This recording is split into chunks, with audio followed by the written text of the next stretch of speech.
우리 세계를 품은 기도 시간입니다. 오늘 특별히 우리 한 선교사님을 모셨는데요. 지금 투르키에서 사역하고 계시는 우리 데이비드 서 선교사님입니다. 우리 이 시간 직접 선교사님께서 현장에 대한 기도 제목 또 현장 분위기를 나눠주시고 함께 들으면서 우리가 함께 기도하는 시간 갖도록 하겠습니다.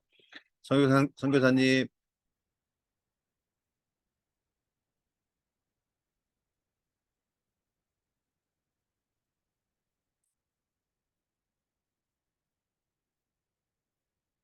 예, 선교사님께서 지금 자리를 비우셨는지 지금 자리에 안 계신데, 어, 예. 아니요, 지금 이 소리가 안 들려가지고 아, 죄송합니다. 예, 지금 뭐 선교사님 그러면 예, 지금 설정을 지금 예, 현지 분위기랑 기도 제목 함께 나눠주시면 저희가 함께 기도하는 시간 갖도록 하겠습니다. 예, 알겠습니다. 뭐 제가 따로 나눌 시간은 없는 거죠? 지금이 마지막인 거죠? 예, 그러면 이제 현장 저는 뭐 구호 단체에 소속된 사람은 아니고요. 저기 캠퍼스 사역을 하고 있는 사람이고 이제 그 98년도에 중국 북경에 가서 사역하다가 또 한 10년 사역하고 또 다른 부르심이 있어가지고 또 이제 이슬람 지역 터키로 와서 지금 13년째 지금 사역을 하고 있는데요. 캠퍼스에서 젊은 친구들하고 지금 이렇게 사역을 하고 있고요. 이제 이번 이런 경우가 처음이어서 음, 저도 가만히 있을 수 없어서 지금 이제 구호를 좀 이렇게 시작을 했습니다. 그래서 이제 터키 지역이 굉장히 지진이 잦은 지역인지 이번에 또 새롭게 알게 되었고요. 뭐 그렇습니다. 그리고 이제 제가 있는 이 앙카라 지역은 비교적 좀 안전한 지역인데 그 지난해부터 약간 어떤 징조들이 있었어요. 앙카라에서도 새벽에 그냥 새벽에 잘 안 깼는데 깼어요. 깼는데 침대 소리가 뚝 하고 들리더라고요. 약간 진동이 있었던 거죠.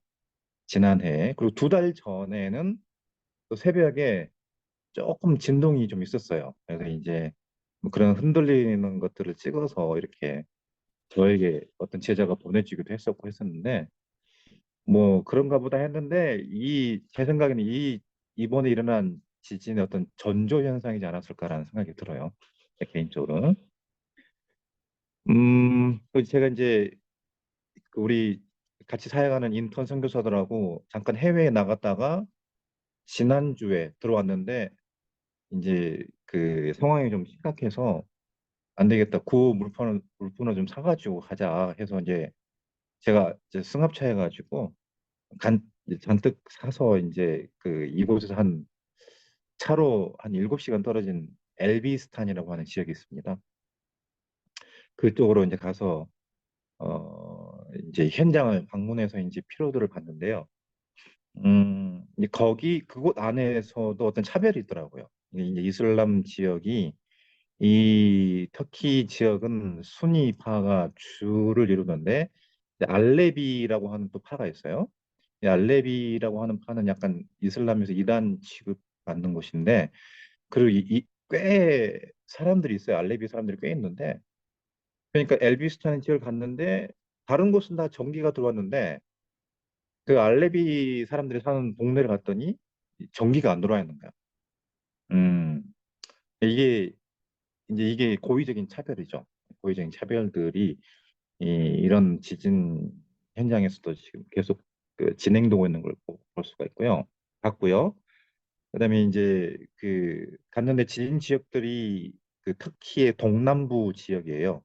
해안 지역과 또 터키 동남부 안쪽 시리아 위쪽인데 겨울에 굉장히 추워요. 그래서 이제 가는 길에 차 온도를 봤더니 마이너스 25도더라고요.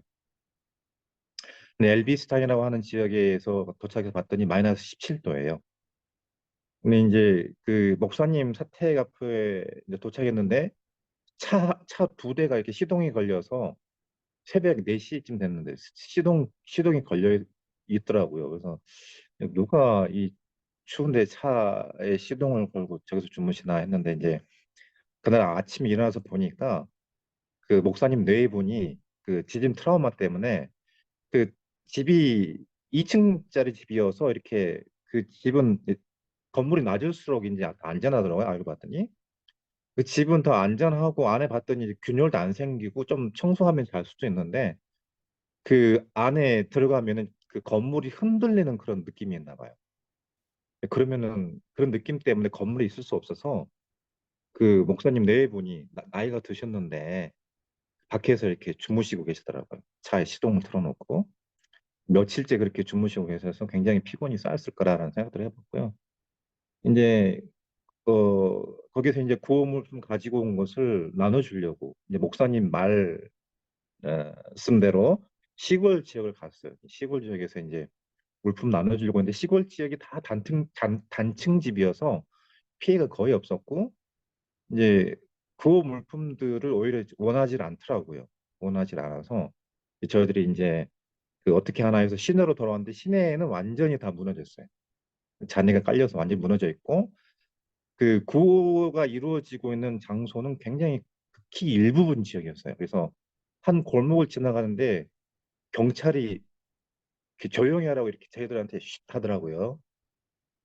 뭔가 했더니 그곳에 구호가 있었어. 그 밑에 잔해 밑에 사람 소리가 들려서 이제 그런 구호 작업을 하고 있었던 거예요. 그래서 저희들이 차를 돌려서 다른 데로 왔는데 다른 대부분의 잔해에서는 그런 구조 작업이 이루어지지 않고 있었던 거죠.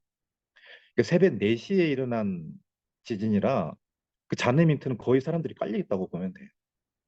그러니까 이제 구호 작업은 극히 일부분 지역에서 이루어진 그런 상황이었고 그 중장비가 사람으로 옮길 수 없는 잔해들이니까 중장비가 와야 되고 또 굉장히 극히 조심하면서 이렇게 그걸 파내야지 사람을 구조할 수가 있는데 거의 대부분의 잔해 밑에는 그냥 방치라고 하시면 될 것 같고 저희 믿는 지난주 화요일날 저희 믿는 친구들 모임이 있어서 이제 그때 처음 만났어요. 겨울방학 끝나고 처음 만나서 어땠냐고 물어보는데 이제 한 2주 전, 한 2달 전에 예수님 믿은 자매가 있는데 그 이름이 파트마라고 하는데 그 집이 그쪽 하타이예요. 그러니까 지진이 일어난 굉장히 피해를 많이 입은 그쪽 그 도시인데 거기 지진이 일어나서 그 친구들한테 전화 오는 거에 깔려가지고 음.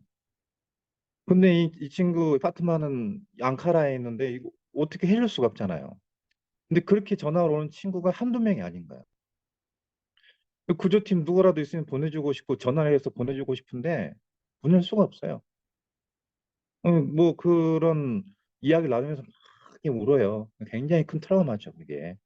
음, 굉장히 그 트라우마고, 근데 그런 사람들이 한두 명이 아니죠. 그러니까 그 잔해 밑에 깔리는 사람들이 다 그럴 것이다. 라는 거죠. 바로 죽은 사람도 있겠지만, 깔려서 추위 때문에 죽거나 또는 상처 때문에 죽거나 그런 사람들이 굉장히 많다. 뭐 지금 사망자만 뭐 4만 명, 5만 명 이야기하는데 이 발견된 사람만 그렇고 지금 깔려 있는 사람도 발견도 못 하고 있잖아요. 그러니까 굉장히 그런 그 잔해 밑에는 그런 일들이 일어났었고 지금은 손도 쓸 수 없는 상황인 것 같다라는 게 저의 추측이고요. 근데 고오프 문제에 있어서는 이제 제일 먼저 달려온 사람들은 그 전문적이지 않는 사람들, 그러니까 교회에서 막 이렇게 달려온 사람들 또는 친인척들 달려오거나 해서 이제 이런 사람들이 먼저 와서 구호품을 전달하고 이제 근데 초기에는 굉장히 그 갈팡질팡 이런 느낌이었었어요. 제가 갔을 때에도 이제 미국 사람들이 몇 명이 와서 이제 그 목사님 집에 거기에 캠프를 차리고 이제 그 구호 작업을 하는데 그러니까 이게 약간 그 문화적인 차이가 있는 거죠. 그 제 제자가 저희들보다 먼저 하루 먼저 갔었거든요. 엘비스라는 지역에. 미국 사람들하고 같이 이제 구호 사역을 했는데 밤 9시에 그 스프를 끓여서 이렇게 사람들한테 나눠줘라 하고 이렇게 그 저희 제자한테 부탁을 했던 거예요. 근데 저희 제자는 이게 뭐야? 밤 9시면 사람이 나오지 않는다. 그리고 밤에는 사람들이 스프를 안 먹는다. 이런 문화적인 차이가 있는 거죠.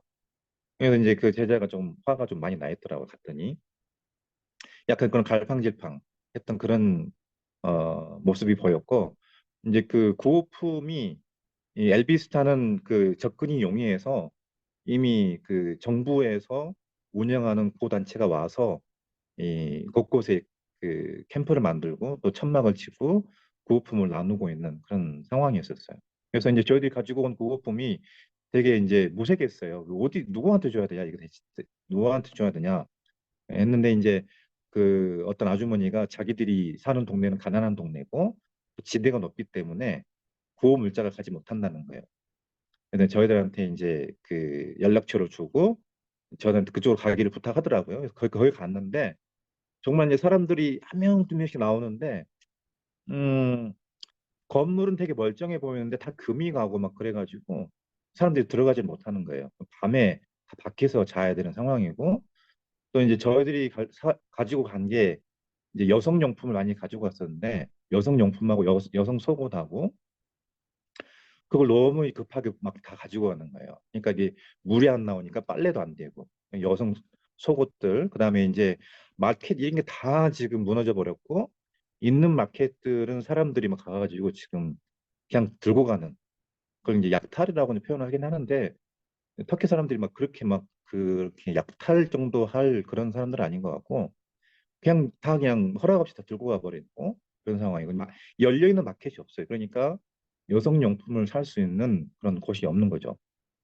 그래서 이제 제 어제도 한 차 사서 이렇게 좀 보냈는데 앞으로는 그 여성용품 위주로 해서 여성용품하고 유아용품 위주로 해서 좀 그쪽으로 좀 많이 좀 보낼까 지금 계획 중에 있습니다.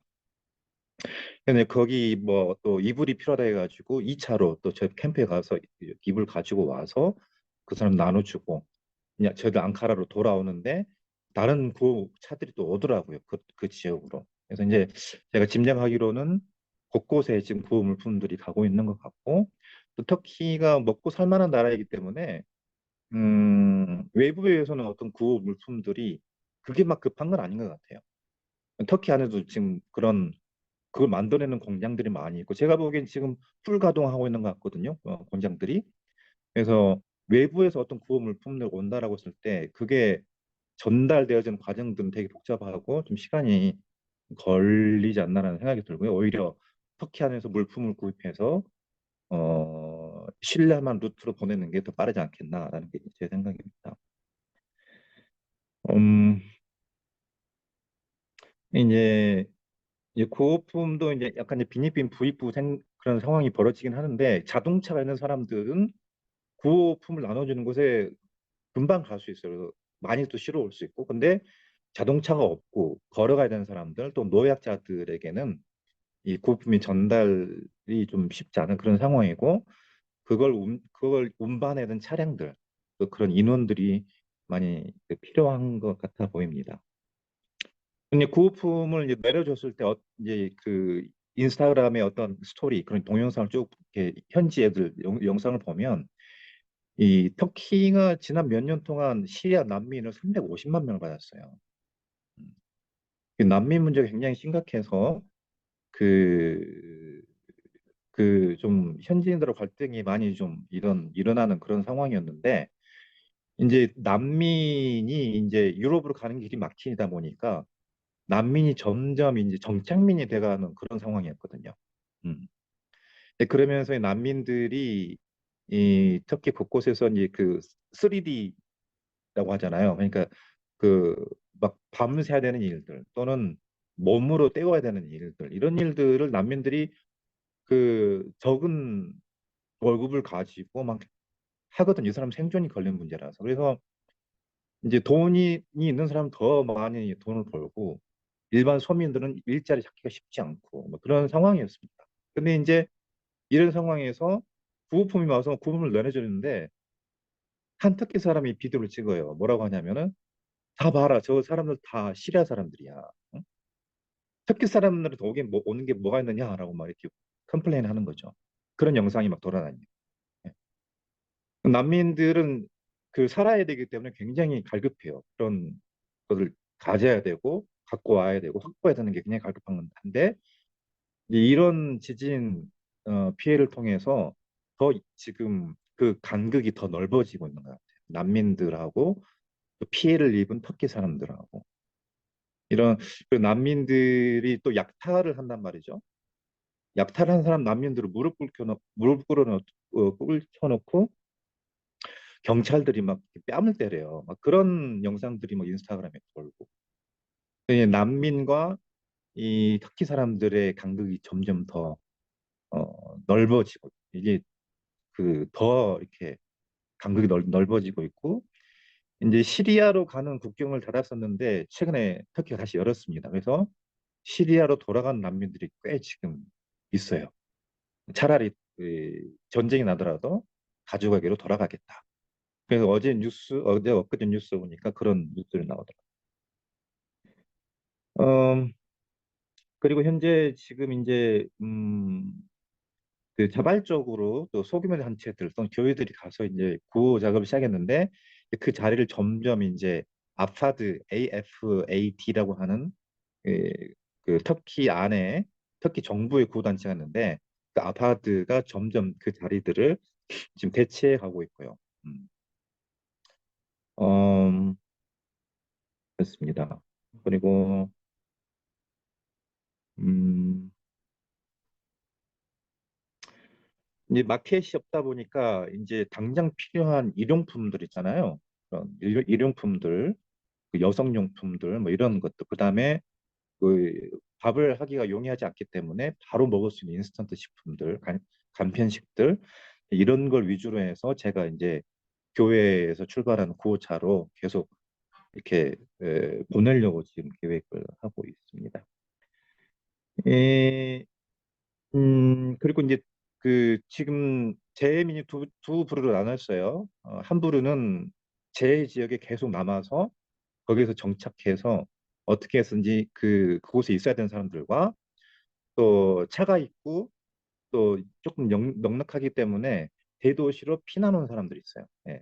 지금 이 두 부류로 나눠져 있고 어차피 이 두 부류 다 이제 필요가 있기 때문에 어떻게 이들을 도울 것인가 저를 계속 지금 고민 중에 있고요. 음, 그다음에 이제 이 직접 피해를 입은 사람들도 이제 좀 심각한 상황이긴 하지만 그런 옆에서 지켜보고 있는 사람들도 지금 굉장한 스트레스와 트라우마에 있다는 것이죠. 그래서 제가 방금 좀 전에 말씀드렸던 것처럼 파트마 같은 경우 잔해에 깔린 친구가 살려달라고 전화를 했는데 해줄 수 없는 그런 상황들. 이게 굉장히 트라우마로 남잖아요. 그리고 이제 지금 국가적으로 굉장히 큰 스트레스 속에 있는데 음, 이제 가, 저희 팀 안에 이제 한 현지인 간사님이 있는데 어떻게 이 사람들 도울 것인가 막 이렇게 서로 문자로 주고받고 막 이야기하는데 이 간사님은 쑥 빠져 있어요. 말을 잘 안 해. 왜 그런가 했더니 얼마 전에 그 또 다른 지역에서 지진이 일어났는데 그곳에서 지진 사역을 돕다 구호 활동하다가 트라우마가 생긴 거예요. 이 사람은 전면에 나서기가 싫은 거죠. 잦은 지역에 있다 보니까 이런 트라우마에 걸리는 사람이 많고 그다음에 이제 저는 캠퍼스 팀이기 때문에 어떻게 해서든 이 친구들이 스트레스, 그리고 트라우마에 있기 때문에 어쨌든 위로가 필요한 사람들이기 때문에 이들에게 어떻게 위로할 것인가 이 위로를 통해서 또 복음을 전하고 조심스럽게 복음을 전하고 해야 되는데 이제 이런 고민을 하고 어떻게 사역을 해야 되나 지금 이렇게 지금 고민 중에 있는데 우리 현지 터키인들은 그 충격이 저들 외국인과 좀 달라요. 그래서 저기 이즈밀 지역, 예, 섬만하죠. 예전에 섬만한데 이즈밀 지역에서도 지난 여름에 지진이 일어났었어요. 거기에 있는 현지 간사님 그쪽 팀 리더가 어, 지난 여름에 지진이 일어났는데 자기가 트라우마를 잘 극복한 줄 알았는데 이번에 이제 이 지진을 보면서 뭘 해야 될지 모르겠다. 예, 다시 트라우마에 들어가 버린 거예요. 그래서 이제 그 캠퍼스 팀 사역 자체를 시작하지 못하고 있는 그런 상황. 그래서 이제 필요가 좀 많이 보여요. 그래서 이제 우리 이렇게 트라우마에 걸린 사람들, 이 극심한 스트레스 속에 있는 사람들, 뭘 해야 될지 모르는 사람들에게 어떻게 다가갈 것인가.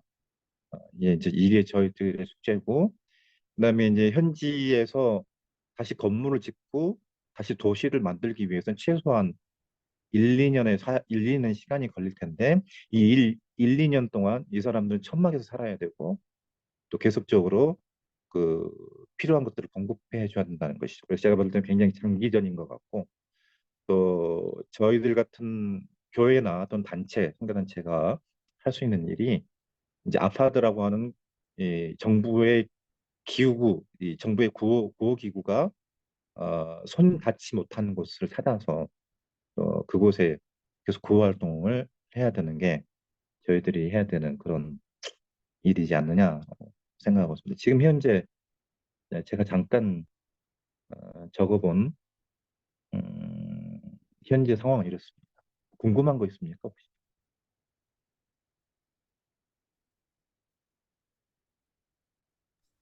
예, 서성교사님 너무 감사합니다. 우리 서성교사님은 아까 말씀하실 때 저희 필리핀에 함께 한 1년 정도 같이 신앙생활 했고 지금 터키에서 오랜 동안 사역을 해서 저희가 오늘 예배 중에 이렇게 모신 것은 좀 더 생생한 현지의 상황을 듣고 저희 공동체뿐만 아니라 저희 단체에서도 지금 모금을 시작했는데 서성교사님을 통해서 앞으로 그 땅 가운데 또 많은 자들이 에, 이번 이 계기를 통해서 복음을 얻었으면 우리가 단순히 구호나 구제를 하는 것이 아니라 이 어려움 속에서 진정한 복음이 그들에게 전달되기를 바라는 마음으로 저희가 서성교사님하고 이렇게 나누었습니다. 서성교사님, 저에게 함께 주신 그 기도 제목이 있는데 나눠주시고 우리 함께 기도하면 좋겠네요. 예. 예, 그래서 이제 뭐 결국은 복음이죠. 예. 저희들이 위로할 수 있는, 사람이 위로할 수 있는 게 없어 보여요. 제가 봤을 때는. 예. 이제 근본적으로는 정말 어, 그 예수님의 복음만이 답이긴 한데 좀 지혜로워야 될 것 같아요.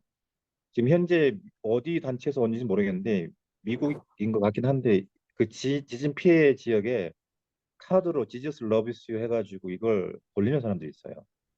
이거 좀 하지 말라고 이렇게 저희들 전체 지금 그룹에 올라왔더라고요. 그래서 복음이 정말 실질적인 필요와 함께 또 정서적인 영적인 필요를 채우면서 잘 전달했으면 좋겠어요. 그래서 저희가 특별히 캠퍼스 팀이기 때문에 이 젊은 친구들에게 이번 기회를 통해서 정말 지혜롭게 복음을 잘 증거할 수 있도록 저희 앙카라 캠퍼스 팀을 기도해 주시고요. 또 함께하는 한 15명 정도 믿는 친구들이 있어요. 이제 이번 학기에 종종 얘들과 함께 이제 제 지역을 방문해 가지고 복음이 말뿐만 아니라 우리 행동해야 되는 그런 복음이어야 된다라는 것을 알려주고 싶어요. 그래서 이 15명이 이걸 잘 배우고 건강한 리더로 잘 성장할 수 있도록 이들을 위해서 기도해 주시고요. 또 복음의 사각지역을 지금 찾고 있습니다. 분명히 구호품의 사각지역, 구호품이 전달되지 못하는 지역들이 있는데 그걸 발견해서 저희들 잘 도왔으면 좋겠어요. 이번 주 목요일에도 이제 핫타이 지역으로 이제 그, 음, 그 구호품을 싣고 갑니다. 그래서 이제 그곳에서 이제 한번 상황을 한번 보려고요. 그래서 구호품이 전달되지 못하는 지역 또는 그곳에 진짜 필요가 뭔지 한번 보려고 하는데 그걸 잘 발견해서 잘 채울 수 있도록 어, 기도해 주시고요. 터키가 참 부패가 너무 심해요. 그래서 지금 이 여러 나라들이 굉장히 지금 많은 액수로 도와주고 있는데 어디로 갈지 모르겠어요. 그런데 이제 이번 지진을 계기로 해서 터키가 좀 거듭날 수 있도록 이런 앞으로 있을 재난에 잘 대비하는 비전 있는 국가가 될 수 있도록 터키를 위해서 기도해 주셨으면 감사하겠습니다. 예. 네, 지금 이렇게 정말로 현장의 목소리를 들으니까 좀 더 저희가 터키를 위해서 기도할 수 있다라는 또 마음이 들고 또 계속해서 기도해야겠다라는 생각을 듭니다. 그래서 이 시간 우리 선교사님을 통해서 들었던 이야기들 또 선교사님이 지금 올려주신 4가지 기도 제목 또 이야기해주신 기도 제목을 듣고 우리가 합심해서 한번 기도하신 후에 우리 주다민 선교사님께서 마무리 기도해 주시겠습니다. 우리 다 같이 합심을 다해서 한번 기도하도록 하겠습니다.